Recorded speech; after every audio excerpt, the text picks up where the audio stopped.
SCORE. And this is my partner, Jon Dupree. We do website stuff and marketing stuff, social media and email marketing and all that jazz, a little TikTok for folks. And SCORE called us up and asked if we'd mind doing a little presentation.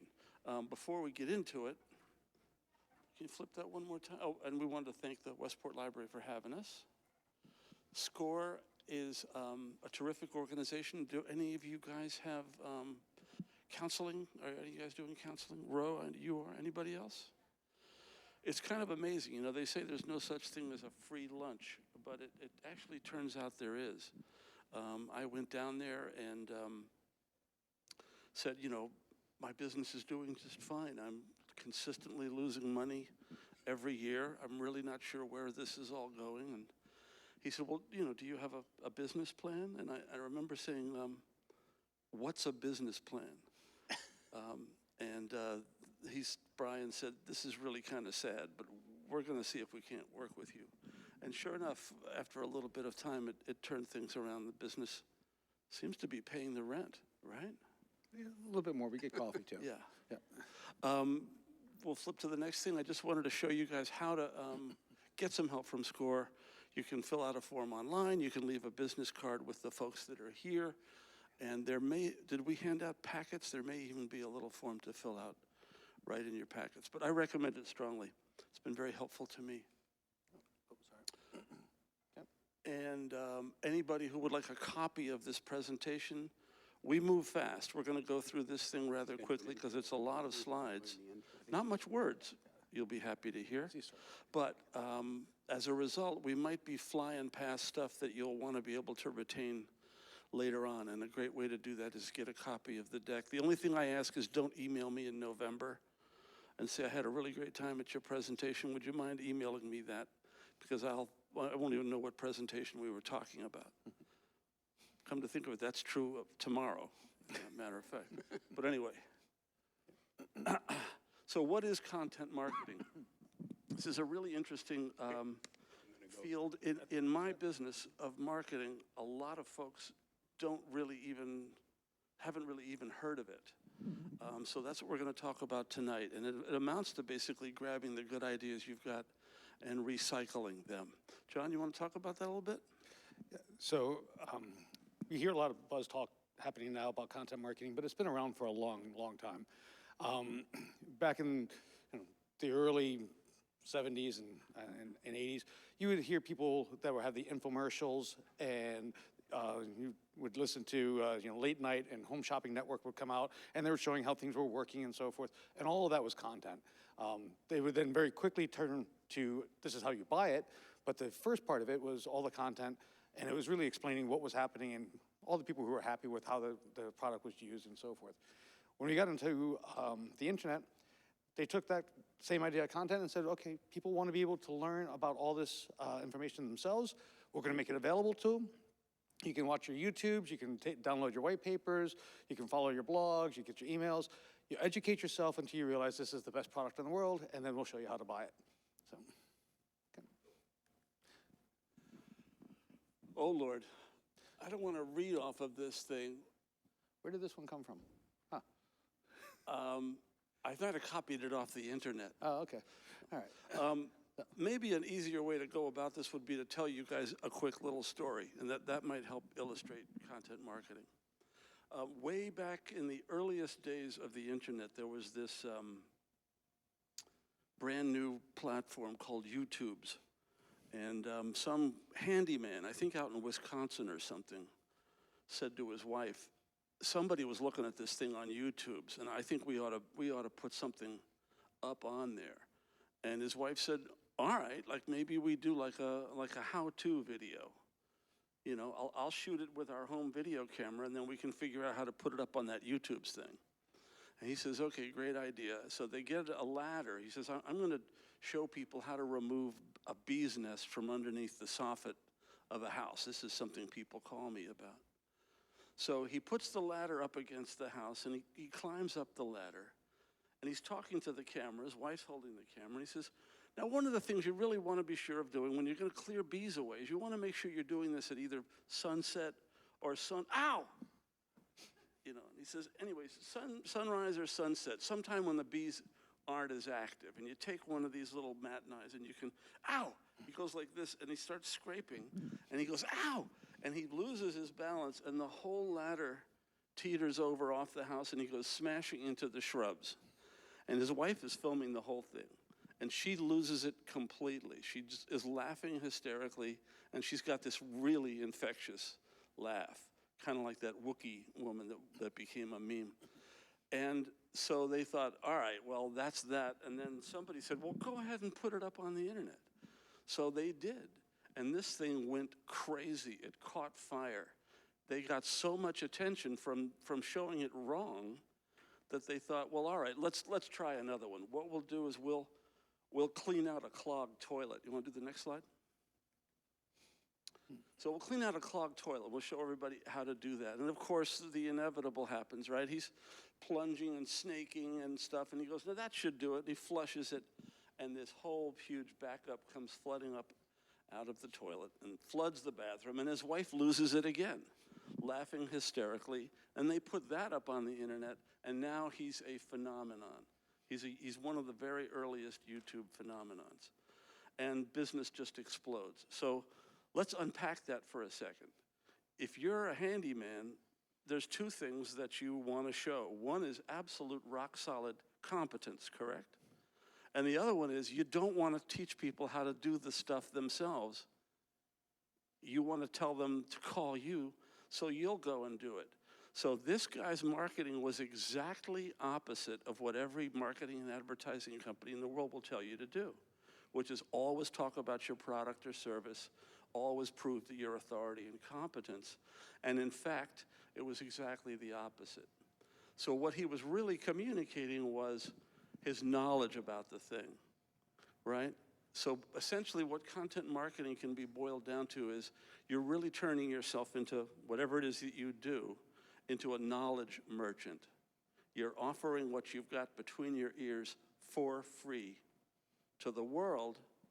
And what's happening is while you're doing that, you're building up trust, right? And you're building up authority. Because whatever happened with that video, the guy was being honest, right? It was absolutely authentic. So in a nutshell, that's content marketing. So now we'll talk about how you go about doing it. So in the old days, we would tell salespeople, you know, you have 2 ears and 1 mouth. So go and meet with the prospect and listen. Ask them questions and listen to what they say and so forth. And then you'll come up with the best recommendation, and you'll recommend that they end up buying your product. What's happened is that people have gotten to the point that they don't really trust recommendations, especially from somebody that they know has an incentive to sell it. So they have wanted to go out and learn for themselves. They want the non-biased, where they're able to go research it, hear testimonials, see it in action, and so forth, and they'll form their own decision on what to buy. So the new way of selling is that you give people enough information that they can make informed decisions. And we do that by telling stories. The stories about how people use our products, what kinds of things that we've solved, by having people say, oh yes, this is the greatest thing since sliced bread, by showing where it doesn't work. And being able to say, you know, this is the type of person that it's good for, this is the type of person it's not good for. People can then form their own decisions and figure out what they want, and they'll make their intelligent buying decisions at that point. Great.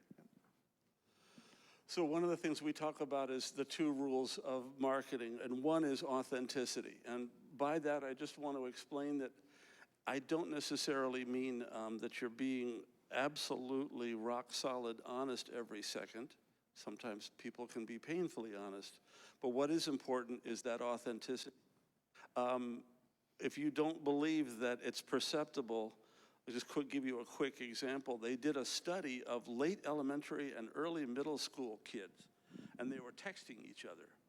And they were saying, you know, Samantha's going to text you something, and just tell us what you think is going on with Samantha. So she'd send something to another little elementary school kid, and the elementary school kid would say, I think Samantha is sad. And it turned out Samantha was sad. But no adult that saw that text figured that out. And they tried to unpack, is it capitalization, is it punctuation, is it emojis, what's going on? But the truth is that one peer to another, they picked up on something that really radiated authenticity. And that's what resonates with folks.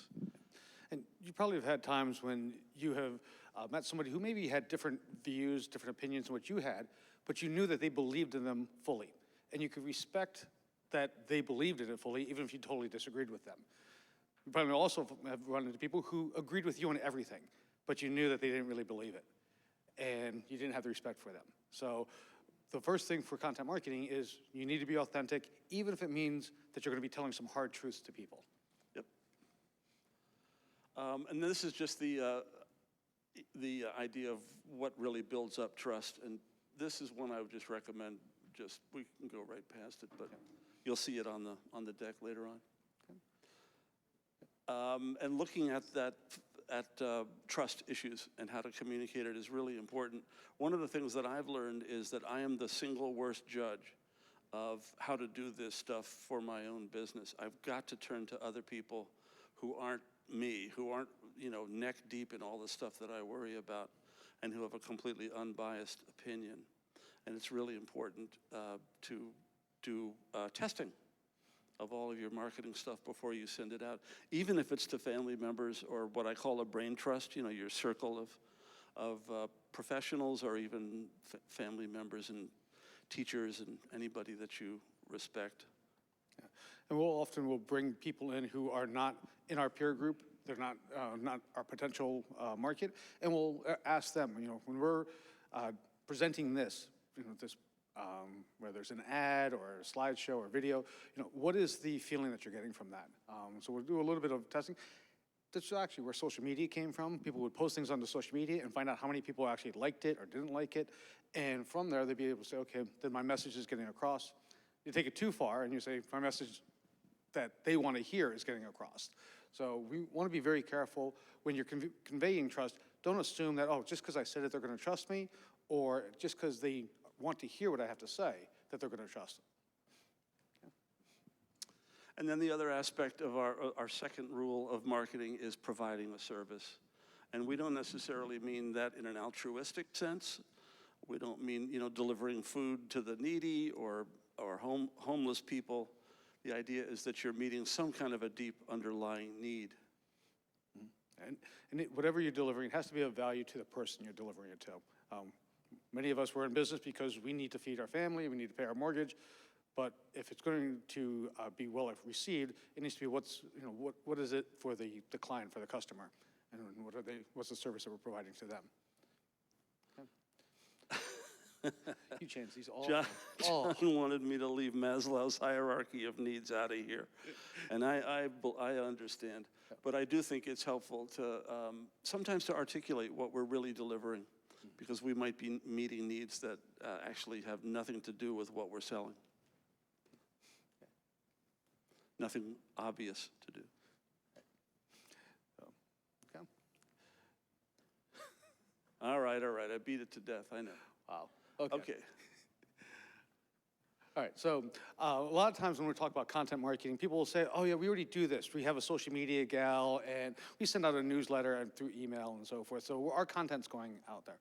The difference between content marketing and social media and email marketing, content marketing is a strategy. Social media and email, those are the tools that you use. So social media is where you're going to say something. That's, you can say good things, you can say bad things that are important, or things like, I had fish for dinner last night. But content marketing is what you want to say. So with the content marketing, you're basically trying to give the people enough information so they can make the informed decisions, and then use social media, email marketing, search optimization, your website, all the other little tools that digital marketers have to then get that message to the audience. You want to talk, Randy? No? Okay. No. All right. So in the past, branding was the TV commercials, the billboards, so forth. People would see the brand, they see the logo, and they say, okay, I know who that company is. I recognize that logo. But branding is more than just a logo. Branding is what somebody thinks about when they close their eyes and they visualize your company, who you are. That feeling that they get, that's the brand that they're having. And content marketing, by explaining who you are, who you help, the types of things that you do for the community, that all builds that internal branding so people feel good about who you are as a person or who your business is. Let's pause after we go through these because I want to ask these folks a couple of questions. Not after we'll run through the. All right. The next step of it is that you need to build your audience. So once you start to define who your audience is going to be, then how are you going to reach out to them? What's going to be the method to get the information to them in a way that they welcome? Content marketing was at one point talked about being indirect marketing because it wasn't where I was calling you up in the middle of dinner to tell you my message, or I was interrupting your TV show with a commercial, but it was something that you were going to decide to go explore and look for on your own, at your leisure, at your time. Okay. And then once we had that attention, we wanted to slowly nurture people. If I said, okay, you need to attend a 5-week seminar, 40 hours of it, you may say, okay, I don't have the time to learn about that. But if I said, all right, there are 40 newsletters that will be sent to you over a 3-month period, you can read them at your leisure, then people say, oh, okay, I'll sign up for that. Each one of them should take less than an hour or so to read. That people may be more interested in that kind of drip campaign or nurture campaign than they are from getting an encyclopedia of information thrown at them. I can remember one guy, I don't know if you were on this mailing list, but he was sending me emails. Mm-hmm. It was some marketing guy, and he sent me, I forget how he got my name. I might have even volunteered to receive this stuff. And I looked at it, and it was a little interesting, and then I deleted the next one, and then I deleted the next one, and then I think I looked at the headlines of the next one. This went on for months. And then finally, one day, he sent something, and the top headline was exactly what I was worried about that morning. Mm-hmm. And I read the thing through, and then I did what he was really, really hoping I would do, which is, well, do you know what anybody wants you to do if you're reading an email? What do they want you to do? What? Exactly right. Thank you. So I clicked through to his website, so now I just turned myself from a complete stranger or somebody rudimentarily familiar with him into a prospect. So I made that jump, but it took months and months and months of nurturing on his part. And when we're looking at a business and we talk about all the different products and services that they have to offer, they may have services and products that one product may be good for Jeff, another product may be good for so forth, but the product that you're interested in, Jeff has no interest in whatsoever. And the product that Jeff is interested in, you don't have an interest in. I use the example as a car dealer. And if I'm selling to a family versus selling to a guy who likes to go skiing, I may not talk about the seat that comes down, the 3-way seat that comes down so the skis can fit into it for the family. And I may not talk about how the car seat hookup is very easy to the guy who wants to go skiing. So content marketing, we're sending out this one piece of information, and someone does scan it and says, nope, that's not interesting. That's not interesting. Oh, that is interesting. And they'll stay and listen to it. Yep, nurture prospect. Okay. Okay. All right. The other thing to be looking at is that our biggest competitor when we're in sales and marketing is not the next guy, not the other business that's out there. It's the person deciding that it's not worth their time to take any action. For them to say, I'm just going to do nothing. That's the biggest competitor we have. So one of the things we want to do is to build up the urgency of that. If they don't do anything, what happens? Why do they want to make these changes? And a lot of times, the only way that people will listen to that and hear it is if they see that somebody else like them took action. And what was the result of that? And that's the type of person or that's the situation that they want to be in. So if they follow in their footsteps, they'll be able to get it. Again, back in the 70s and 80s, we used to talk about selling computers, and IBM, they had a whole thing about just buy Big Blue. You'll never get fired if you buy Big Blue. That's all it was. People didn't have to learn anything else. They knew that they could go to their boss and say, yeah, we're looking at IBM. We're going to bring them in. And they say, okay, great. Sounds good. So the same thing is that when you're building this urgency, you want to make sure that people realize, okay, make the decision to come with us, and there's a good reason why, because these other people did the same thing. And they were in your situation, and now they're here. Okay, so the other thing that we run into a lot is what we call the circle of indifference. This means that somebody decided to buy, and as soon as they did, I turned around and walked away. I got their money and I left. And now the person feels like, okay, I'm just being left out in the cold now. You'll often see that the sales guy just decides to move on to the next thing, and the customer service people aren't really as excited about the product and the service and so forth as the salesperson was. So what we want to do with content marketing is to make sure that people aren't being left out in the cold. Continue to market to them, continue to educate them, send them, did you know, here's another way you could use your product, give them more information on other things so that they still feel good about it. There's a report that came out that in 2021, the cost to acquire a customer would end up costing you $9 more than they would end up spending with you on average. So they did, surveyed thousands of businesses, looked at the cost of acquisition and said, it cost you $109, they paid you $100. Why would you want to do that? They found out that when the customer decided to buy a second time, they actually made $27 in profit. So that keeping that people out of that circle of indifference, getting them to be a repeat sale or referring you to somebody else ends up lowering your cost of acquisition, and that's the difference between barely having coffee in the mornings and being successful. That's great. Okay. That's the end of the goals, right? Yes.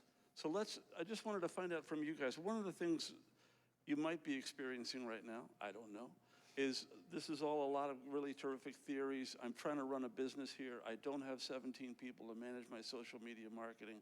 So we're going to talk about resources and how to handle things at our level. But I am curious, is anybody here feel like introducing themselves and just telling us what you do and how long you've been doing it? Yes.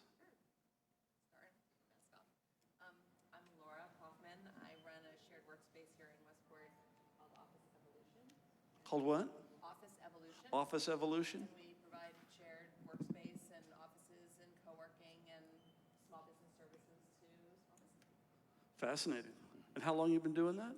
We've been open here in Westport a little over 3 years. 3 years. So you opened a shared workspace company at the start of the largest pandemic since 1917. Isn't that crazy? That's, by the way, I'm sort of giving you a hard time, but I can't tell you how many people have told me, oh, we started in, 2020, around March, April. Yeah, exactly. Well, congratulations, you're still here. I think that's great.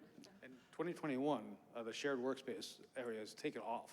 All these people who had offices in New York City moved up here, and they may not want to be working from home when the kids are running around. So there's a lot of the shared workspaces that are now doing very, very well. So I'm glad that you made it through it. Silver lining for having survived. Yes. Absolutely. Anybody else? Ro. My name is Rose Shayla, and I own Festivities. We are a special event catering event design business. This is my 37th year in business. So you're just really getting started. Just getting started. Because right now I'm in the middle of rebranding. Yes. New name, new everything, because the website that we have right now, although it's lovely, attracts a person who aspires to our business but cannot afford it. So, meanwhile, I have been doing a lot of event planning, design throughout the Northeast and even into Europe. So we're going to be expanding to more of a global feel than just being a small town area. So I'm in the middle of doing all that. Fascinating. We made it through COVID as a catering business. And I will tell you honestly, we went into COVID with debt and came out with no debt. You went into COVID with an event planning Debt, company, yes. event planning and catering, isn't that correct? And in debt, and then came out of the pandemic in the black. Let's talk later. I'd like And for businesses like yours, where it seems to be attracting people who really can't afford your services or your product, this is where content marketing can do very well, because in the content marketing, you can be expressing the type of person, what the process is, and they will self-qualify when they come in. Where in the past, you used to have to send a salesperson out there, and the salesperson would have to evaluate and so forth, and then realize, I just wasted the day. And you were paying that salesperson for that. But now with content marketing, you can describe who it is that you service and people who are successful and what they like about working with you. And someone will say, that sounds just like me, or no, I can't afford that. That's not what we're going to do. And the people who like it, they will end up contacting you. The people who say, I can't afford it, they'll probably put a tickler on there because they like your service. They're just hoping that one day they'll get to the point that they can use you. Yeah. Sometimes they find money. Anybody else want to introduce themselves? Yes. Do you want me to run down with the mic like they do in the workshops? Wait, what's that? You want me to run down with the microphone? No, I can be loud. Okay. My name is Mary Iorio, and I invented a product 2 years ago that's a sandwich holder and lifter, and it's for people with mobility issues like Parkinson's.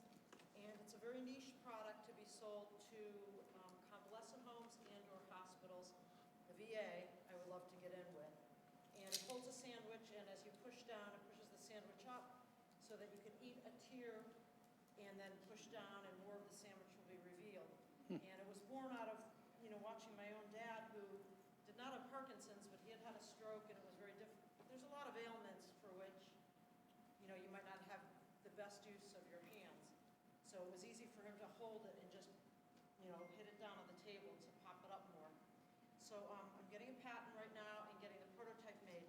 But I think because it is so niche marketing, I think I'm gonna have to maybe demonstrate it or do a little bit more than just advertising. And the reason I came here is because I don't know how, and I don't know if I can quite afford to just like send out flyers or, maybe I have a video on my website. I haven't gotten that far yet. That's my product.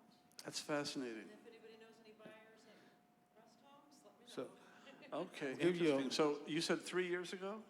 Well, 2 years ago, I came up with the idea, and then Okay. during the pandemic, my dad was very sick, and I was his caretaker. So the whole time I've been kind of inventing it and seeing about getting the prototype made.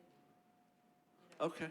Well, that's a very unique product, you're right, but I don't think you're the first person that ever tried to figure out medical supply and government buyers. One of the techniques that we recommend all the time to everybody is find out who's winning. Go on Google and see who's actually eating your lunch. Keep on Googling terms and just taking a lot of notes and find out who's doing it right. And then just do exactly what they did. It's really as simple as that.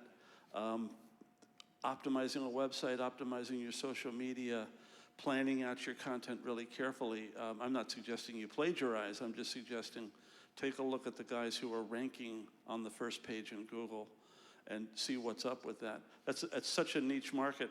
Like products? What's that? Do you mean for products that are like mine? I think anything that's in your space. That's medical supply, last time I checked. Anybody got any other thoughts about that? I think that's medical supply. Well, And I'm aiming to sell it to the cafeteria, maybe I actually got a job in a rest home just so I could see, who they're buying from and how they operate. And usually it's the administrator or the people that order the food supplies, so I think my competitor would be like napkins and paper plates. So some of the Not things, necessarily medical.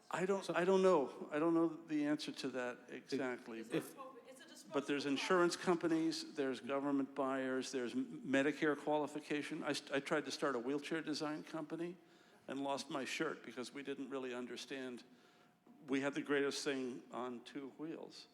But what we didn't have was an understanding of who pays for it, which at that time was entirely Medicare and Medicaid. so one of the things that you can do, and it's using some of the tools that are there, if you know the people, you have the idea of what their titles would be, go on LinkedIn, do searches for those titles, find out who those people are. You can then pay for LinkedIn in message to be able to send them a link to video and to so forth. You can use a program, it's a website called Zoom Info, and put in the titles that you're looking for and the industries and so forth, and they will give you a list of all the people's contact information that Zoom Info has. This is all publicly available information. They scrape websites like mad to come up with this information. You can't mass mail them, would be spamming, but you can send a one-to-one email to the people that you want, and again, have that very fine, very good email describing what it is, linking to it for more information.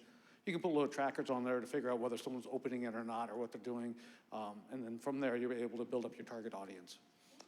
Let's flip to the next slide so they're not looking at an orange circle anymore. Yeah, so we talked a little bit about the needs that you're trying to meet in different ways. So it's everything from a target audience to refining what your message is. Okay.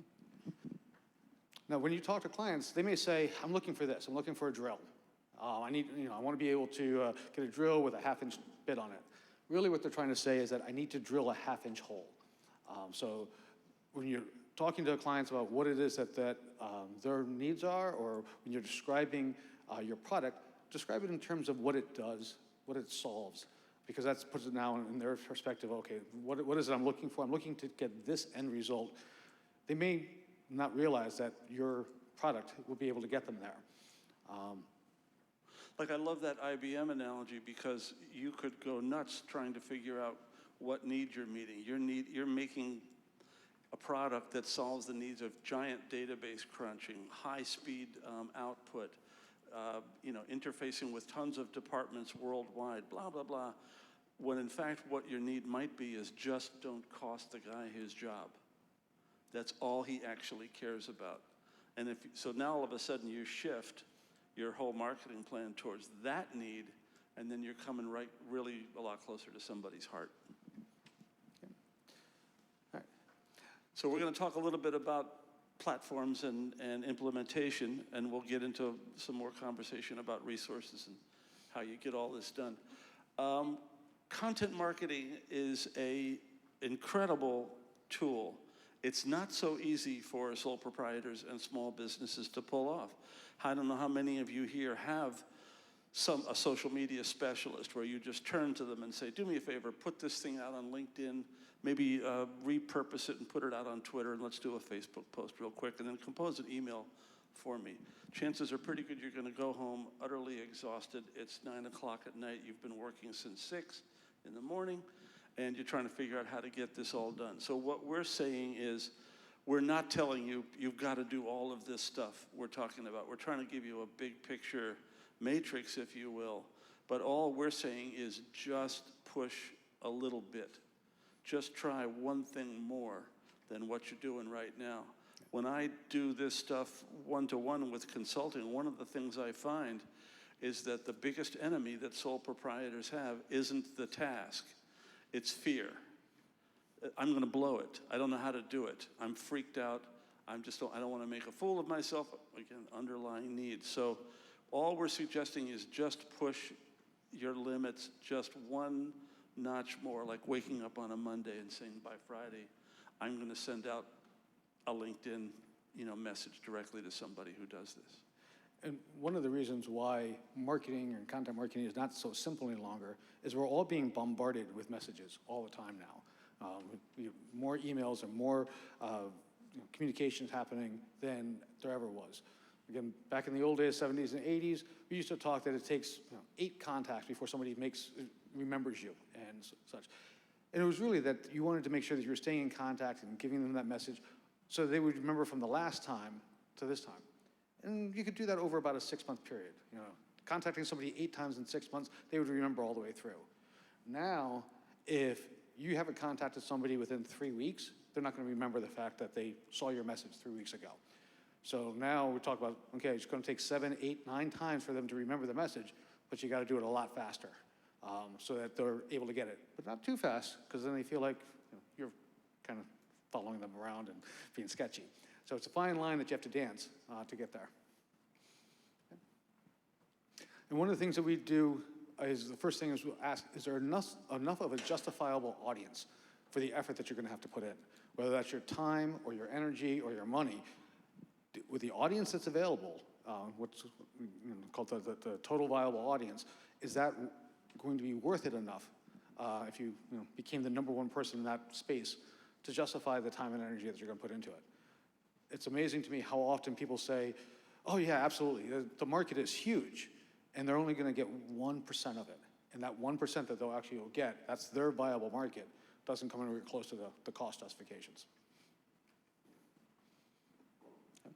The other thing we want to ask is, what is the ideal outcome? So if you spend all this time and energy, what is it you're looking to do? Are you looking to get 100 new customers? Are you looking to get 1,000 new customers?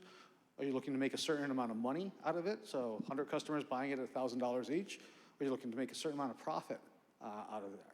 So figure out exactly what is the goal, what's the outcome that you would have to hit in order for this to be justifiable and worth it for you to do. The other thing is that why haven't people done this already? What kind of roadblocks are there? Things that you may not have realized right off the bat. Many times when people say, I got a great idea, and people go, yeah, I think that was actually created about 20 years ago. And it bombed back then. So one of the things to think of is, okay, what could be stopping people from recognizing the brilliance that you have in your mind? Sometimes it's just talking it out to somebody else. I remember one time I had an amazing idea. Thought it was going to change my entire life. Talked to my uncle about it. He asked me 2 questions. I was like, never mind. It's not going to work. I remember my dad, who was a senior military officer, Air Force officer, and prided himself on being kind of a handyman and a decent carpenter, which he wasn't. He could command a couple of thousand men, but apparently he was not so great at this. But he would disappear into the basement. We would hear just cursing and tools being tossed and stuff. And one day the racket just built up to quite a crescendo, and he came back upstairs. He was trying to figure out a way to redo the lawnmower with a piece of plywood and all this rigging and stuff. And he came upstairs, and my brother said to him, Dad, what have you been doing? And he said, I just invented the car. That's all we got from him.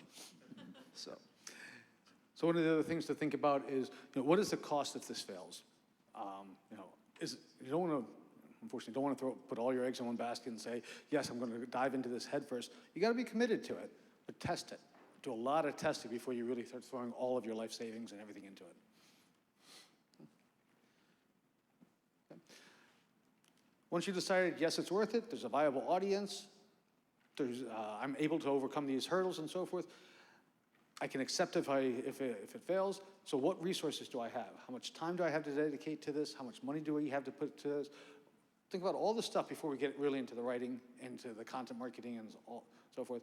Too many times we'll find people that they'll get started. They'll start to write, they get 3 or 4 blogs set up, they'll get a newsletter put in place, but they never quite get there. And it's because they haven't thought about the resources it was going to take to get there. They didn't dedicate their time and energy to actually complete it. And that's, for many small businesses, that's what happens. They got great ideas, but the execution, that's the problem. What is it that one of your favorite sayings from Apple? What's the best product? Oh, you mean what's the definition of an artist? That thing? No, Cook. The best product that's out there is the one that's shipped. So. Right, it was a little different, but yeah. Somebody asked Steve Jobs what a real artist was. Okay. And he said a real artist ships. Which really set me back on my heels. I didn't know what he meant. And then I realized if you're sitting in your grandmother's basement making stuff, that's one thing. But if it never goes out the door, a real artist ships. That set me back. Yep. Okay. All right. So once we start putting this together, we want to start scheduling out what's going to be the timeline. Again, we want to have 7, 8, 9 reaches to somebody within a certain amount of time. So how are we going to do this? And over what platforms? Is it all going to be email? Is it all going to be phone calls? Is it going to be videos? Is it going to be social media posts, so forth? If you just use one channel, that's when it's going to become annoying to someone. But if you use multiple channels, they'll be like, man, you're everywhere. You become a much bigger presence than what you may really be. I mean, if you haven't picked up the pattern, we're trying to break this down into little bite-sized nuggets. And what I really recommend is what do they call it? Oh, that's right, paper and a ballpoint pen.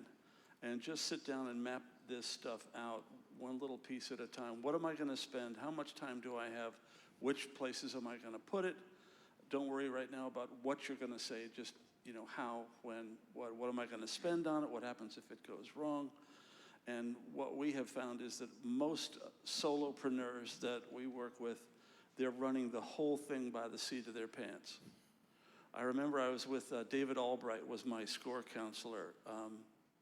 Just quick little aside, but I said, David, we've been talking about me for weeks.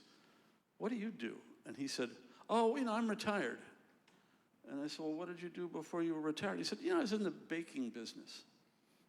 And I said, oh, what kind of baking? He said, well, a national company, Pepperidge Farm. I was the CEO. It's like, okay. He said, but then I left there and, I got into chocolate, and I said, I know, you were the CEO of Godiva Chocolate, weren't you? And he said, yeah, but, I've moved over to operation. Anyway, so one day we're at this workshop for small businesses, and they're interviewing people, and one guy's got, I don't know if you were there, Tim, but one guy's got a bunch of pizzerias, and he's very successful.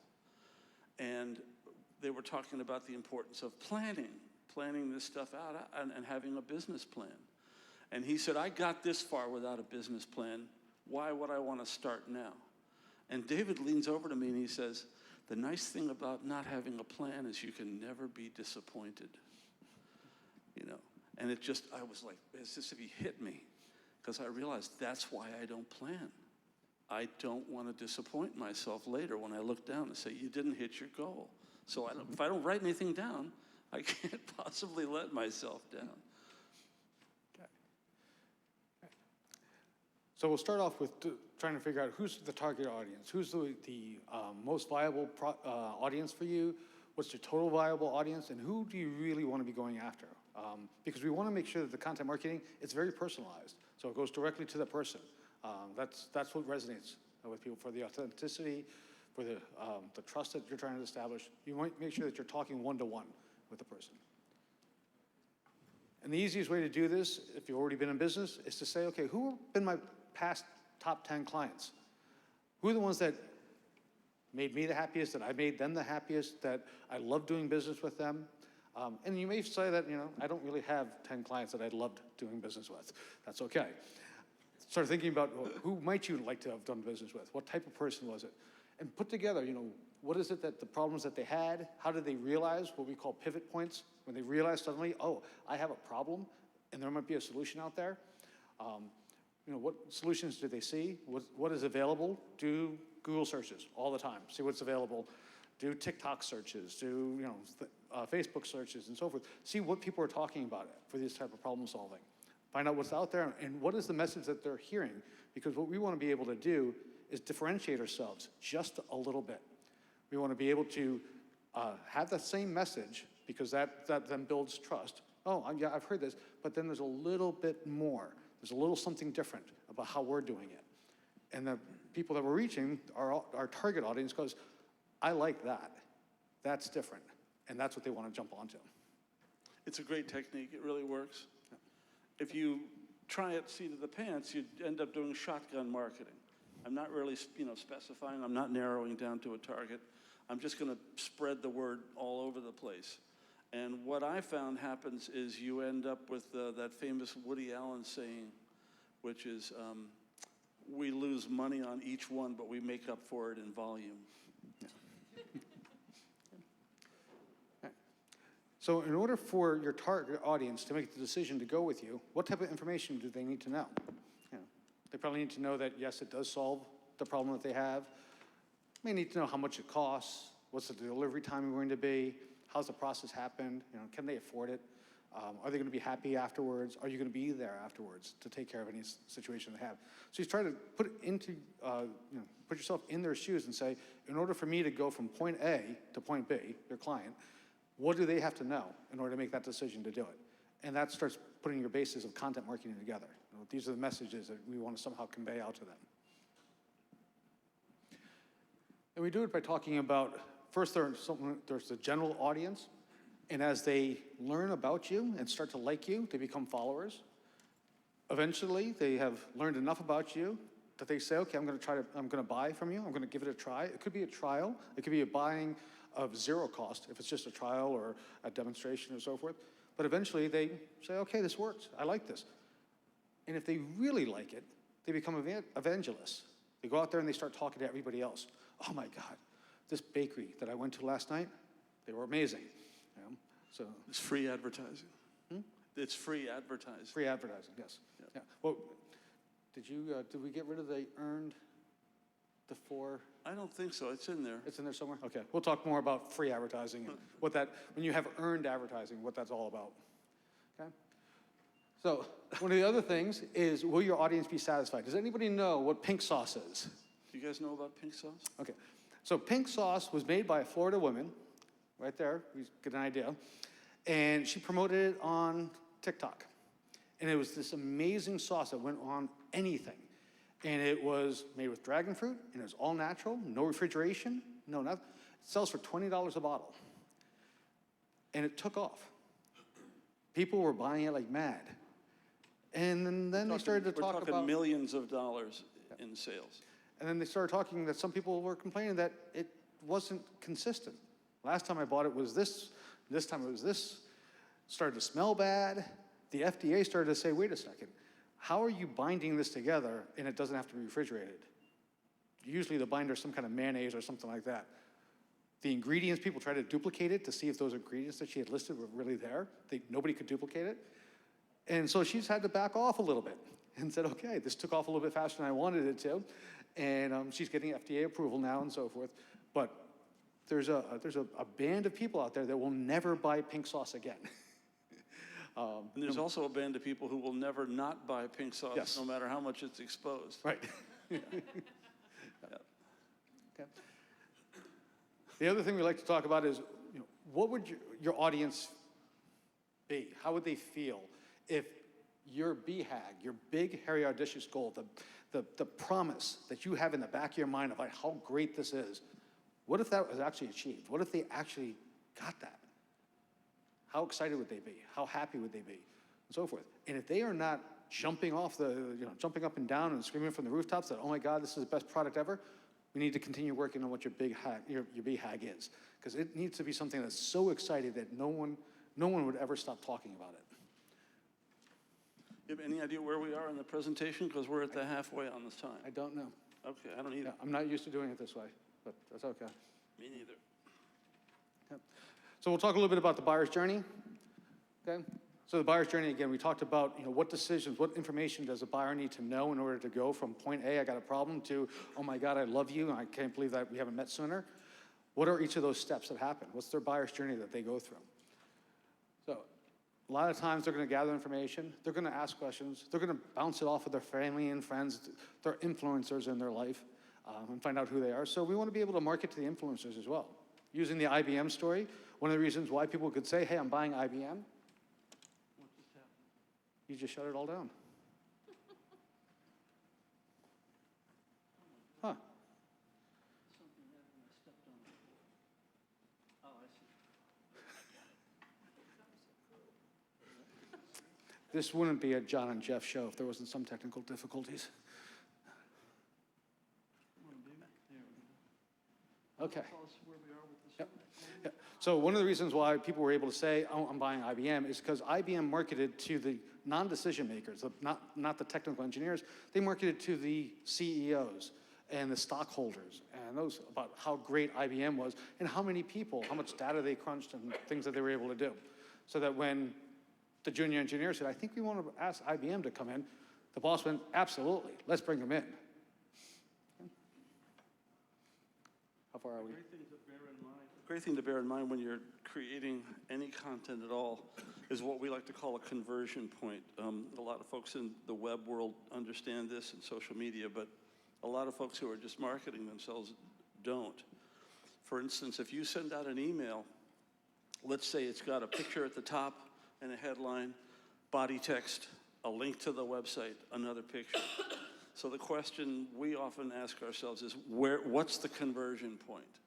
In other words, what point in your web page, whatever it is, are you turning somebody from something into something else? In other words, they've never heard of you. They're going to read. All they have to do is read for 20 seconds. That's called time on site or time on page.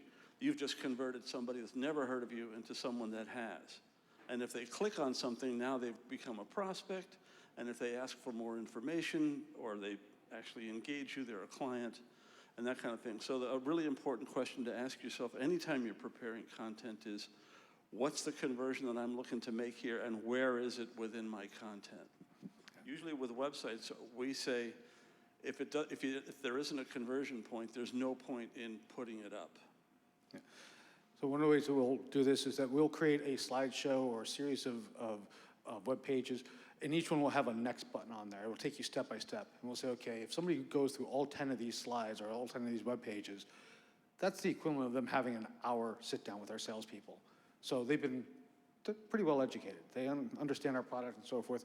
Now when they make the call to us, or if our salesperson goes in and sees them, we're already talking on like the third meeting, fourth meeting level. We're not talking as you're brand new to the company and brand new to what we're doing. So one of the things, first thing we want to look at is the awareness. When does somebody become aware that they have a problem? And what are they going to do? A lot of times people will do a Google search. You know, what is this and how do I fix it? You know, so we want to come up with definitions. You know, define the names of things. You know, so that when someone says, you know, how do I get from point A to point B without getting a taxi? Someone could say, what is Uber? Uber is a taxi alternative that gets you from point A to point B. So now when they Googled that, how do I get from point A to point B without using a taxi, that Uber page will show up. Okay? We may do frequently asked questions. When you're describing your product, your service, and so forth to people, listen to what the questions are that people ask you. You know, what is this? How does it happen? Tell me more about it. So, and take that, put it down on the paper, put it on your website, put it in your emails and so forth. Send that information out, because those are the questions that people will ask commonly, and you want them to be able to ask it through the emails or through the pages rather than having to call you or wait for your answer. And then the last one is the how do I. So one of Google's 20% of their searches is how do I do, and then whatever the question is. So create content that just starts with how do you, or how do I do this? Here's the information for doing it. Next thing is the consideration. You know, so if I want to be considered as a solution, I know that they're going to be doing comparisons. Why don't I create a comparison? Just do one of these comparison charts. You know, us versus the other guys, kind of thing. You know, some people are very blatant about it. They'll say who the brand is and really try to. Some people will just say, you know, here's what the normal result is. Here's the new, better way to do it. You can do example studies. You know, make a fictional character and how they processed and how they used your service or your product and what the solution was for them. Or you could do the how-to guides, especially when you start getting to more technical, explaining it in very simple steps. Okay. When we get to the decision point, this is when they're going to start making a decision in their own mind that, yes, these are the people I want to be talking to, I want to be buying from. They may not be the ones that have the authority to buy, but they're going to be your champions for it. Some of the ways to do that is the case studies. This is when they look and say, here's a story about somebody who's just like me that used this product. So they start to feel good about it. They start to trust you more. Reviews and testimonials. Amazon is famous for this. When Amazon first came out and they said, yeah, we're going to let anybody put any review that they possibly want on the webpage, people freaked out. E-commerce people were like, you can't do that. That's crazy. What if they say no? It's a negative review. It's terrible. You know, Amazon built a lot of authenticity. It had never happened before in the history of marketing. Nobody ever said, we're offering this toaster for sale. And then you read down and it said, I hate this toaster's guts. Nobody had ever done that. And what it did was, maybe it wasn't selling this toaster, but it was selling Amazon, right? It's absolutely brilliant. Yeah. And I want to mention just, maybe this is the right time to talk about social proof. Sure. Just want to mention, in our world, we call it social proof. Another way to think about it is just references, referrals, testimonials. But there's kind of a hierarchy to it. The ultimate social proof typically being word of mouth. That's the golden goal. But we kind of think of it as the lowest form of social proof is, I really liked this, in quotes. The next level up is, I really liked this, in quotes, and then it says Nancy from Wisconsin. The next level up is, I really liked this, Nancy Drew from Milwaukee, Wisconsin. The next level up is, I really like this, and there's a picture of Nancy. The next level up is Nancy on a video talking about how great it is. So you can sort of think about your own client base. Sometimes it's not appropriate to seek testimonials. Sometimes it is, depending on the business. For instance, funeral homes, I think, probably wouldn't benefit terribly. But as you go up in the hierarchy, you're thinking about where do I stand on the metric of social proof. And then right above video is somebody actually saying to you, this is the greatest thing ever, you've got to do it. And the interesting thing with social media is that the psychologists out there have realized that seeing a stranger on social media say that I really like this product, and they're not paid, they're not being bought or anything else like that, it carries the same weight as a schoolmate of yours saying, I really like this product. So even though you don't know the person, it carries the same weight in our mind that, oh, that person took the time to say, I really like this product, and they're not benefiting in any kind of way. I trust that. The same way I would trust my schoolmate from saying it. We'll skip explaining brushing, I think, right? That's too complicated. Somebody figured out a way to rig it. The next thing is retention. Basically, once they've made the decision to buy, now they need to basically justify why they made the decision to buy. You ever hear of buyer's remorse? This is where people got real excited, they bought it, and then they lost the reason for why they bought it in the first place. So retention is basically giving them the, did you know how to use other ways to do this, other people who like to use this, so forth, so that it continues to build that energy, that excitement on why they're deciding to make a purchase. And then the last piece is what called advocacy. We like to buy from people that we like. And we like to buy from companies that we like. ESG, that's, what is it? It's, Who that is? It's environment, sustainability, and governance. That's a big thing out there. There's a lot of people that say, oh, I want to buy from green companies, or companies that are good for the environment, or companies that are doing very good for sustaining and maintaining, or people that are all-inclusive and so forth. So there's a lot of things you can do, whether it's promoting, talking about your charitable donations, or green projects, or ways of giving back to the community. We have a landscaper, and he takes care of all of the school's fields for free. And everybody in the school knows that that landscaper does this for free. And they will go to him even though he's 20% more to take care of their own lawn, because he gives back to the community so much. All right. So again, thinking in terms of making a message that's going to be fit to the person. So if we were talking to a purchasing agent, we may have an event sponsorship. That's the awareness. So some event that he's going to go to, we're going to sponsor it. And then at that event sponsorship, there may be a get more information that links to a blog post. So he goes and he does a blog post with a solution and has comparative reviews and a lot of information on there. We may put an ROI calculator. This is how long it takes for them to justify what the cost is. This is, this is what your return on your investment is going to be. May put a webinar case study together so that they can attend a webinar and now see it going live, but we're not taking their time having them come to us or us go to them. So we do a webinar for them, get the how-to guides and team announcements. And by the end of the buyer going through all this, he feels, okay, very comfortable on making the purchasing decision. If we were talking to a CEO, it's a little bit different message. There, it may be a LinkedIn ad that we're doing that's targeted to show up on his feed.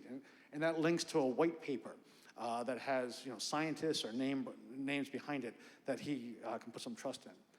From there, we may have a video of an interview with another CEO, another client of ours that has used our services.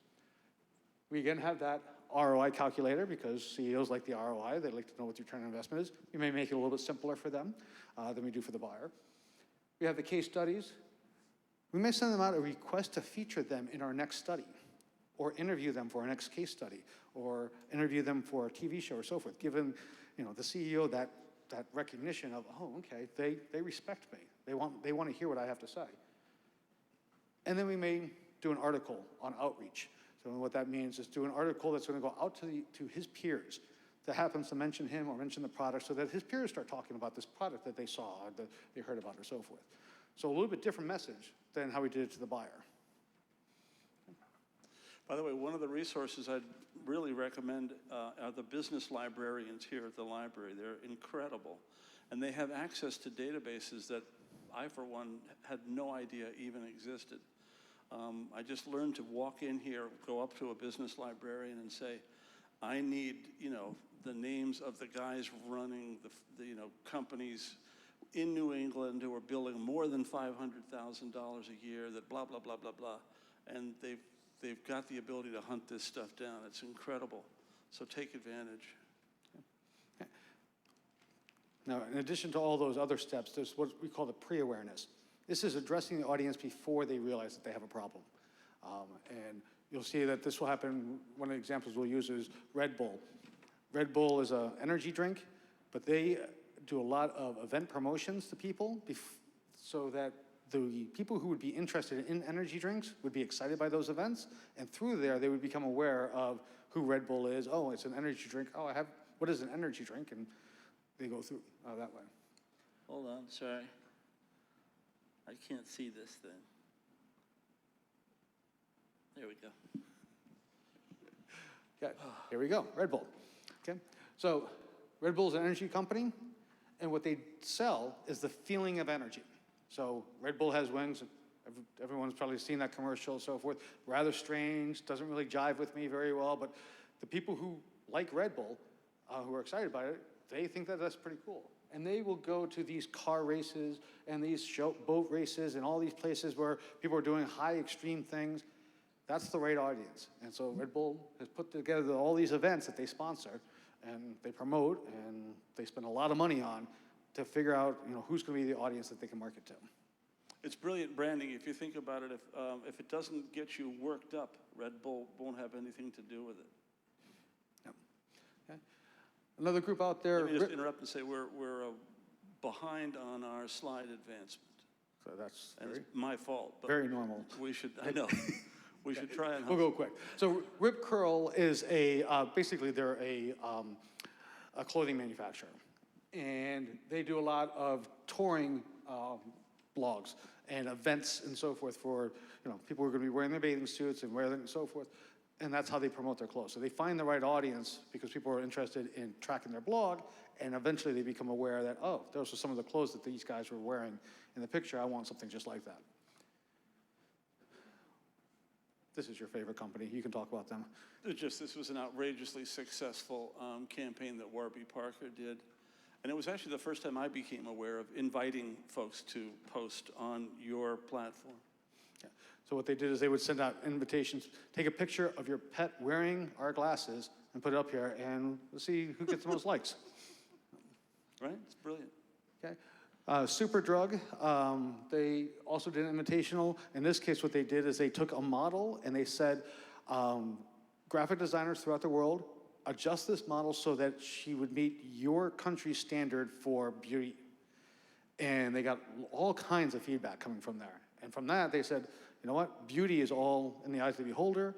Don't buy into what the magazines are saying and so forth. You can use any of these cosmetics and That's so forth. the same model in all three photos. Yep. Yeah, this is the same person, same model for each one of those. Okay. Glossier is another cosmetic company, and what they did was it was a big push to get user-generated content. So people talking about what the feeling was when they used their products and so forth. Okay. This is my favorite. This is campaign, content marketing at its peak. So John Deere, back in 1894, started the Furrow. It was a newspaper to talk for people about how to take care of their land, how to take care of their gardens and so forth. And it became probably recognized as the first piece of content marketing ever. People were getting this magazine, not even realizing that this was all generated by John Deere or who John Deere even was. And through the reading of the articles and so forth and the ads that John Deere had scattered through there, they became familiar with them. It's lasted, and it's now a blog. People subscribe to it. Again, there's nothing on here that shows John Deere. You don't realize that this is 100% sponsored and created by them. So there's somebody that really sold their content and let the content sell the brand. They don't even mention the brand. The ultimate goal, of course, being if you become a verb, right? I mean, I've had lots of people talk to me about, I'm going to be out on the John Deere, not the riding mower. I'm going to Google this thing. Do you want a Kleenex? Would you Xerox that for me? Those are places where brands have absolutely hit it through the roof. Yeah. And one of the things that John Deere realized is that people need to have and want nice lawns in order to afford to buy a John Deere tractor. So let's teach them how to get a nice lawn, and then they'll want to buy our tractors to take care of it. Okay. AARP, they have AARP magazine. There are people out there that buy this magazine not realizing that that's the same AARP that is the medical company and so forth. And again, they generate all this content themselves, they invite people for it, they have guest authors and such, but it's really to get the audience to become more and more aware, and for them to become aware of who their audience is. And trust. And trust. Yeah. Okay. Shutterstock is it's an image warehouse. Stock images. Yeah, stock images. Half of their clients are graphic designers, so they created a PDF report about some of the best fantasy graphic designs out there. They had people contribute and submit to it so they can create it, and then fantasy graphic designers were very interested in reading the PDF report and seeing what the latest trends were, and through there, Shutterstock was able to grow their audience 20 or 30%. And actually set the trends. Now graphic designers look to publications like this to try to anticipate what they think the market's going to do next year. So guys like me will start designing around publications like that instead of the other way around. This is, I just wanted to mention this just because a lot of folks just fire stuff up on their Instagram. We have one client who's an Instagram lunatic. She's really, really good at it. I think when she started with us around 2,800 followers. And I think she has 185,000 now. And she really cares about her grid. She will go in and actually not post something fabulous because she doesn't think it's gonna make a really nice 9-square composition. But every time you go on her Instagram feed, it looks like a work of art. It's incredible. And it's food, by the way. Okay. This is just one of my favorite things. Do you guys know about the Blendtec lunatic? I forget the absolute beginnings of it. So Blendtec was a blender company, and basically was about to go out of business. He bought, that's right. Yeah, and the CEO went down and basically was going to give the bad news that we got about a month left. And in the R&D group, the engineers were dropping things into the blender and chopping it all up. And he looked at them and said, "What are you guys doing?" And they're like, well, "We got a bet. Like, will it blend?" And so we're dropping things in to see, will it blend? Well, the CEO went, "Let me try that." And so he started dropping some things. Thought it was pretty cool to see these things blowing up, pencils and erasers and whatever they could grab off the desk to drop in there, and their blender would chop it all up. Somebody videotaped it and put it on YouTube under the title of "Will It Blend?" And it got so many likes. And people asking, "Can you blend this? Could you blend that?" Sneakers, iPads, 2x4s. I mean, you name it. And by the way, this might be a guy thing. When I was 11 years old, if you'd said to me, "What's your favorite thing in the world?" I would not have said girls. I would have said blowing stuff up. Yep. So, and as a result of that, they created a whole series of Will It Blend videos. Hugely successful. Very successful. And in their comments, or in their description, they had a link to the product page for the blender that they were showing. Their business took off. Just absolutely took off. People would order it just simply because they saw that this thing could blend a 2x4. I want it for my margaritas. So. And this is just an ad. It looks like it's an ad for hot sauce, but it's not. It's an ad for LinkedIn. But they did just such a great job on this. We just wanted to show it to you as an example of a how-to. Yeah. And what's funny is that LinkedIn did this ebook on how to advertise on LinkedIn by advertising it on LinkedIn. There's the conversion point. Yeah. So they created it, explained to people how do you create this, and then pushed it out there that way. Okay. Coca-Cola, they decided out of the blue that they were going to run labels on their bottles that would have common names on them. You guys probably have gone to souvenir shops and you'll see, little bracelets that will be, here's Alice and so forth. So they did the same thing. And they found that those bottles were selling much, much faster than their regular bottles were. People were looking through them to find their names. And then people were giving them to people by their names. So they came up with another one and said, you can personalize. You can create your own label. You go online, put the label in, we'll ship the bottle to you or to whoever you want to send it to. And it became a huge gift-giving campaign. People who probably weren't going to be sending a Coca-Cola to somebody for their birthday ended up doing it and thought it was cool. Okay. You also notice it's $7 for a bottle. Yeah. Lush Cosmetics, what they did is a video post campaign where basically they would invite people to send videos from their phone of different ways that they've used these cosmetics. And people used them in many creative ways. I'm sure they didn't post all the videos they received, but the ones that they did are very interesting. I think when we grabbed this, I think Vine was still Yep. chucking along, and TikTok really hadn't even gotten a bit of market share. Yep. We grabbed that screenshot a couple of years ago, so folks were aching to ship their videos out. Burberry did a personalization campaign for people to be able to create their kiss. Again, using the different types of makeup and lipstick that they had, you could create a kiss and have this put directly onto a piece of postage or so forth and send it off to a loved one. I just want to mention, so if you guys noticed, what's the one thing in common with every single example that we just showed you? Can anybody find one consistent feature that all these different companies had? Crowdsourced. What's that? Crowdsourcing. That's not what I'm thinking, but that's actually, I like that idea. It is, you're right, it's crowd. They never mentioned the brand, they never mentioned the product, they never mentioned the service. Not at any point are they selling themselves. They're selling the content. Yeah, with the exception of Coca-Cola. What? With the exception of Coca-Cola. No, if you look at it, it's the labels. Nobody's saying how terrific Coke tastes. That's true. Yeah. All right. So when you start thinking about content and the audience, we have to think in terms of what is the channel that they're going to be most interested in. My day, email. That was the thing. My 10-year-old daughter, it's TikTok. She has an email address, but she never uses it. My other daughter who's going to college, I send her an email and she's like, can you text me when you send me an email? So. I had somebody text me and they said, I sent you an email. I opened up the email and they said, is there a good time we might be able to talk? I called them up and said, when would you like to meet in person? But I don't know about you guys, by the way, but there was a time when I just lived and died for what was on a desktop computer. I got a phone and I really liked that.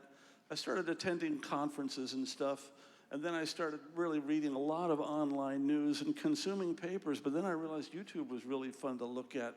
And then I started looking at more videos and then finally ended up consuming podcasts. And that's not me changing over a month, that's me changing over 10 years.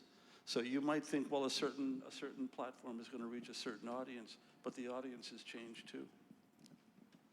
Okay. Yeah, along those lines, email is making a major comeback. For 5 years ago, people were talking email was dead, everything was social. The last 2 years has been, oh my God, email, thank God for it. And social is fading more away. Okay. When you start talking about channels, we'll start hearing terms of multi-channel and omni-channel.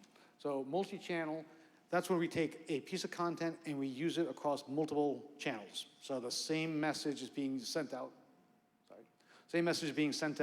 through email, it's on our website, it's on social media, we put it on our banners, we send it out on direct mail. It's the exact same message, same articles, same pictures, and so forth.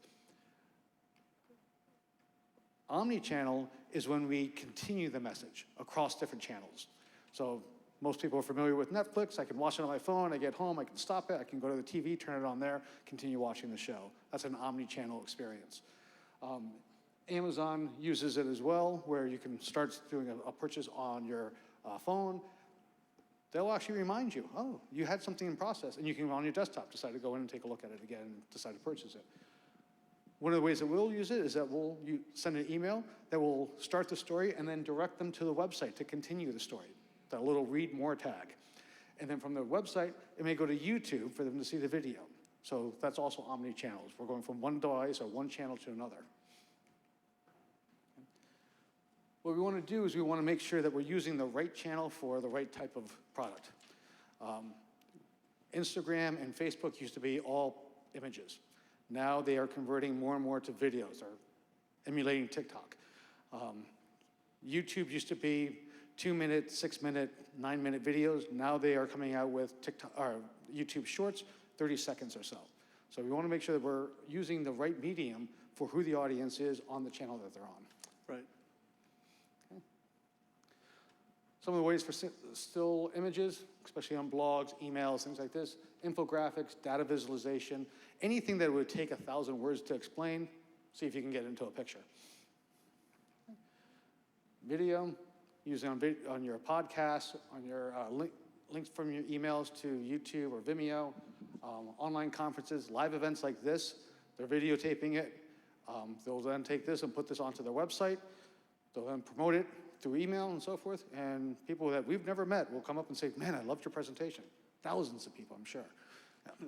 One of the things we're hopeful for tonight is that you guys will leave here. I apologize, I use guys for all the genders, but you folks will start walking around just thinking about content in the back of your heads. If you're walking through a conference, take out the phone, start taking pictures. You know, if you're standing in front of a poster, take a snapshot of the poster. If you're on the floor where the folks who work with you are making stuff, a how-to video on how, not how someone else can make it, but how you do it.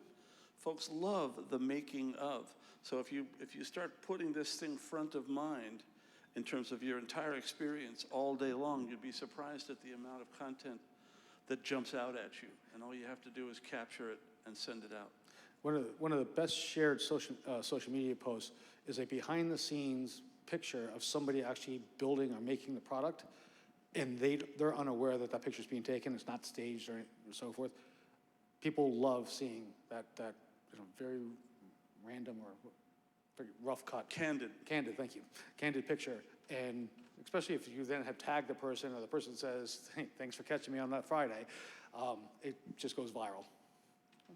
One of the other big things out there is interactive. So coming up with games or online quizzes or testing scenarios where you say, which one do you like better, A or B, that kind of thing. Any kind of selection tree where you say, okay, pick your choice here, and if they choose A, it goes to this web page, and if they choose B, it goes to this web page, and they can walk all the way through making a custom product without it actually being a custom product. It's just the fact that you created a decision tree for them to go down. A classic example would be a service that you're offering where you're offering gold, platinum, and silver, gold, and platinum tiers of different levels of complexity or price or whatever on your product or service. Yeah. And then text, very quickly, just news, research, and interview studies. PDFs, these are great for lead captures. People will get the white papers, they download the PDF, they'll give you their name and email address, phone number, and so forth in order to get that content. Composing a PDF can be really daunting. I mean, after all, you've got to have Adobe InDesign, you've got to lay this stuff out, you've got to write all the content, you got to compose it, you got to figure out some way to print it. Or you can just go get the FireShot plugin. I think they make it for Chrome. I know it works on Apple Safari. And any website page that you go to, almost any website page that you go to, you click on the FireShot tab, the little button up in the toolbar of your browser, and it will capture a PDF of the website that looks exactly like the website. It's pretty incredible. So you can actually download information, repurpose it, send it out, capture your own website, and send it out as white papers. I'm going to speed up a little bit. So email marketing, one of the big channels out there. It's great for podcasts, for how-to videos, trailers, any kind of recorded stream, so it's a link to the video. VR content, virtual reality. We're going to start seeing a lot more augmented reality and virtual reality, the whole metaverse concepts. So we're seeing a lot more of that kind of information happening. Webinars, interviews, testimonials, all of these are great for email marketing. People get that email, they may skip it during the day, but they'll come back to it later on, or they may decide on the third or fourth one, oh, that really sounds interesting. Okay. Facebook, also great for videos and live videos now. Facebook Live, especially for how-to. People love to see that kind of stuff. Guides, making of, curated content, taking content that you have already published, find out what is your top page that was visited last winter, post it out this winter to redirect people back to it. We didn't put groups on there, but groups is a really big deal in Facebook. I would say half the traffic going in there is going in for groups now. Okay. All right. YouTube, again, podcast, videocast, how-to guides, trailers, recorded streams, infographics. A lot of these things it's the same type of information that we're just repurposing for different places. If you don't know how to shoot a video, by the way, find somebody in your family that's 11 and has an iPad, and just turn them loose.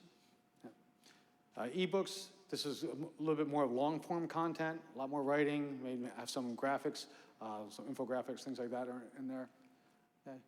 TikTok, this channel is just going absolutely crazy. And we're finding more and more businesses are using TikTok to build awareness. And people who don't have a lot of followers, they come up with one piece of it, and the algorithm brings them right up to the top for their audience. It's rather amazing. Facebook and Instagram are going crazy trying to figure out how to duplicate it. Anybody read 1984, George Orwell, when you were in school? Remember how they were saying, you know, Big Brother's eventually going to be just spying on all of us? Orwell never wrote, we're all going to actually intentionally carry around the devices and we wouldn't part with them for our lives. That never happened. TikTok, man, they are measuring every single thing that you do. It's incredible. LinkedIn, opportunities, any kind of business information. What's very interesting with LinkedIn is that people who start posting personal or politics actually get shut down very quickly from the LinkedIn communities. So many people are getting off of social media because they don't want to get caught up in all that storm. LinkedIn is still a great place to go that you can find legitimate, good information, good references, good referrals, and so forth. Okay. What is poetry? Poetry. Like poetry for bros? What? It's poetry for bros, that's correct. What is an example of that, like rap? It's a thing. We'll get lost if we dive in, but you can Google it. I'll look it up. And then your website. Your website is really the only place that you actually own the information and you own the platform. Everything else, they can go through changes. Facebook's making a big change now where suddenly your feeds are going to get pushed off to the side and the homepage is going to be more like a TikTok video. So a website, you own the space, you're in control of it. That's really should be the heart of all your content, should be on there. There's times when people say, I don't need a website, I can post everything on Facebook or MySpace, and then something changes and they lost all their information or it no longer has the same reach that it used to have. A website, it's consistent, it's yours. And Twitter, Twitter is a small but very powerful audience. It's very, very good for timely things. So if you are having specials, if you want to get a graphic out there, so forth, Twitter works very, very well for that. Again, it's a small audience that is always on it. So if your audience, your target audience, your influencers for your target audience are on Twitter, it's definitely a channel to be looking at. Okay. Pinterest? Okay. Nope. Pinterest is really for graphics originally, so anything that had high visuals was used for graphics. But we have found that people are looking at choices for box tops or choices in caster wheels, and they will pin it because it allows them to come back to something that they're researching later on. So if you do have images on your website, make sure that they're pinnable. There's a way of doing that through a piece of code on there, but allow someone to go on your website and say, oh, I really like that. I'm just going to pin it and save it for later. I mean, people are designing their weddings, their fashion, their interiors, their houses entirely based on Pinterest boards. Yep. Yeah. If you're ever dating, take a look at your girlfriend's Pinterest. You'll find out what she's thinking about the relationship. Yeah. You want to tell us more about that? No, that's not. Instagram also very great for high resolution photos, images, storytelling. What happens with Pinterest is that you get a lot of interaction happening. So if you're going to be posting on Instagram, pay attention to the people who are responding, liking, and so forth, and thank them for it. They will become raving fans. They love to have that exchange going on back and forth. Absolutely. And it's, unlike Facebook, most of the time, Instagram is a positive exchange happening. Here we go. There you go. All right.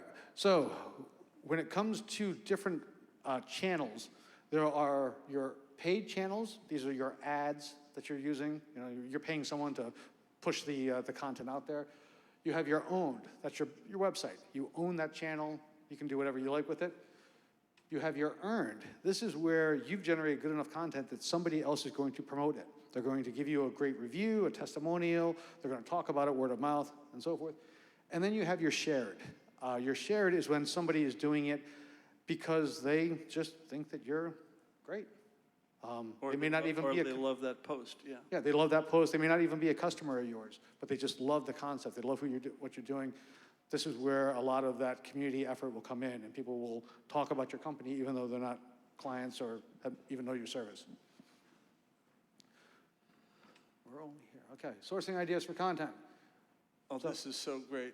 One of the things people ask us all the time is, where do I get ideas for content? Of course, our answer is, how do you possibly sift through the ideas that are already out there? But people also ask is an incredible resource.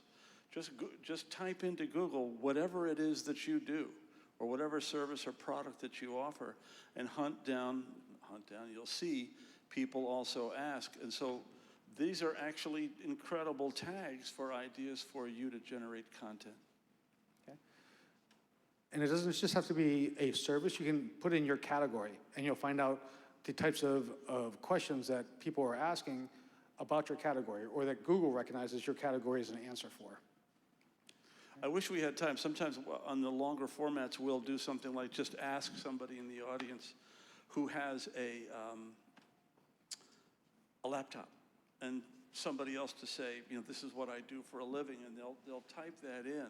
And then just say people also ask. So all of a sudden, you're a dentist, a white paper on pain management, a video on, I was at the dentist's office a couple of weeks ago, and they were 3 people leaning over, all wearing goggles, lights, and gloves with instruments all in my mouth. So I'm looking up, and there's all 3 of them, right? So I said, can we just pause for a second? And I got my iPhone out, and I stuck it on my own face, facing out, and I went click, click, click, click, click, click, click, click, click, click, click, click, until I had the entire 360 around me, and then took it back to the shop and combined all the photos into this one montage of everybody, and then I sent it to the dentist and says, this is what it's like, and he lost his mind. The other thing you can do is you can repurpose existing content. So take some things that you have generated already. You may have a brochure, you may have emails that you've sent out to people, you may have training manuals that you're used for salespeople or other marketing pieces, and convert them over to some other piece of content. Just rewriting them a lot of times. You can take here's a top 10 list of best features, and then you can take each one of those top 10 items and change them into one blog post or video for each individual one. That becomes now 11 pieces of content. Okay. So an essay becomes an infographic, which then can become a slideshow, which then can become a video. You can take one piece of content and make 4 pieces out of it. You can take an article and segment it down. So look at an article that somebody else wrote and break down, okay, here's the first thing that they were talking about. Step 1. I'm going to now write about that and why I agree or disagree with it. Second piece and so forth. You can take your own videos or stuff and break them down to shorter pieces to use for TikTok or for YouTube Shorts. You can also take a bunch of short content and combine it together to make an ebook. So if you find that people, when you're looking at your website, they're going from this page over to this page over to that page, take those 3 pages, combine them together into an ebook, and offer that now to people. Take video snippets, post them on social media, take examples of your work, internet data, or internal data, case studies, anything like that, post it up there. We do a lot of times where someone will capture, not just the finished product, but the actual making of the product. That can make dozens of social media posts from that. Combine them all together, it becomes a time-lapse video that you can post to YouTube. Hey, Tim, how mad at us are they going to get if we run a little long? Well, I know we'll get kicked out for sure, but I'm just wondering when. You got any clue? No. 10 minutes, 12 minutes, 15 minutes? No. Are you guys okay with hanging in with us? We'll be done in 5 minutes. Okay, 5 minutes we can do. All right, Really? so Okay. put together your goals, SMART goals. I talk about these all the time. They're specific, measurable, achievable, realistic, timely. So you want to take every goal that you have and say, how do I measure this and make sure I'm doing it? All these digital tools, they have lots of ways of measuring things. So Facebook has its own insights. Instagram has its own insights. Your website has Google Analytics for insights. There's all these, each one of these tools has a way of measuring how much interaction is happening with that. And you can find very quickly what's been my best post, what's been the one that's shared the most, commented on the most, what page is the one that people come to the most. We've launched an Instagram campaign where it's just going along like this, and then you look and it's on June 24th, it goes bam, up to, 1,000 likes or whatever, and then back down to this. You don't have to ask yourself, geez, I wonder if that was a successful post or not. And more importantly, what's wrong with the other 200 that I did? Okay. The other thing is, again, there's lots of help out there. Everything from online forums that are free to professionals like ourselves. So if you have a question saying, okay, how do I repurpose this? How do I even get some content to explain it? What is my buyer's journey supposed to look like? You can ask professionals and be able to break it down and offer through. And it's become so inexpensive now to hire freelancers that you can actually hire a lousy freelancer and pay them, and then you go like, well, that didn't work, and then hire another one, and then that didn't work, and then hire another one, and finally you'll land on somebody that's really working for you. Yeah, Somebody said to me once, the secret to great hiring is great firing. Yes. It used to be that to create an infographic, this would be some visual graphic that explained the process, would be $900 or $1,000. Now you can get them made for $100 or $200 as long as you already know what the process is. You have to be able to explain it well enough for people to do it. Okay. And the third rule is what you were talking about. Yeah, just what we really don't want anybody here to leave here going, oh my God, I saw this workshop and these people just went on and on. There's 7,000 more things I've got to do besides what. Please don't take that to heart. What we would encourage is just do one thing you didn't do last week. Just go back to the office or your house and just try something that you haven't tried before. The ideas are all around you. You literally can just pluck them right out of the air and try something. And that's it. Keep calm and carry on. Thanks, everybody. We appreciate you coming. If you folks have any questions for us, feel free to walk up and we'll chat. Thanks.